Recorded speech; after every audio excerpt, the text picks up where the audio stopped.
بسم اللہ الرحمن الرحیم۔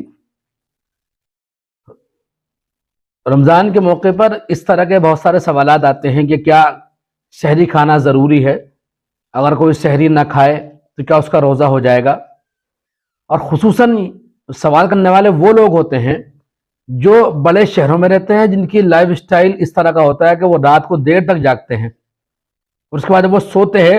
تو ان کے لیے سحری میں جاگنا مشکل ہو جاتا ہے، اور بڑے ڈسٹرب اور کنفیوز رہتے ہیں کہ کیا کریں۔ 2 بجے 3 بجے سوتے ہیں، پھر انہیں 1 گھنٹے بعد اٹھنا ہوتا ہے، تو ان کے لیے وہ 1 گھنٹے بعد اٹھنا بہت مشکل ہوتا ہے۔ اس میں کبھی کبھی ایسا ہوتا ہے کہ وہ بغیر سحری کا روزہ رکھ لیتے ہیں اور کنفیوز رہتے ہیں اس تعلق سے کہ پتہ نہیں روزہ ہوگا یا نہیں ہوگا۔ تو ان لوگوں کے لیے بات ہے، یہ سمجھ لے کہ دیکھیں سحری کا کرنا سنت ہے، اور سنت عمل کو زندہ کرنا ہماری ذمہ داری ہے۔ اب اس میں ہم کیا کر سکتے ہیں کہ جو لوگ رات کو دیر تک جاگ رہے ہیں کسی بھی مشغولی کی وجہ سے، تو ان کے لیے حل یہ ہے، جب وہ رات کو 3 بجے سو رہے ہوں تو اس وقت جو بھی کھائیں وہ سحری کی نیت سے کھا کر سو جائیں۔ 2 بجے سو رہے ہوں اور انہیں پتا ہوگا 4 بجے اٹھنا ہمارے لیے مشکل ہے، تو 2 بجے 3 بجے 2:30 بجے جب بھی وہ سوئیں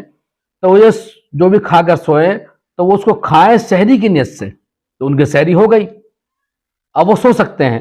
لیکن انہیں فجر کی نماز کا خیال رکھنا ہے اور نماز فجر وقت پر ادا کرنی ہے، یہ ذمہ داری ہے ان کی۔ تو وہ ایسا کر سکتے ہیں، جن لوگوں کو دیر تک جاگنا ہوتا ہے تو وہ جب سونے کا ارادہ ہو تو وہ سحری کی نیت سے کھا کر سو جائیں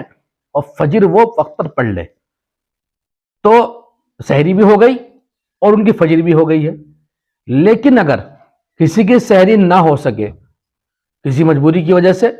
کبھی کبھی ایسا ہوتا ہے کہ پورے گھر میں کسی کی آنکھ نہیں کھلتی ہے اور سب کے سب سوتے رہ جاتے ہیں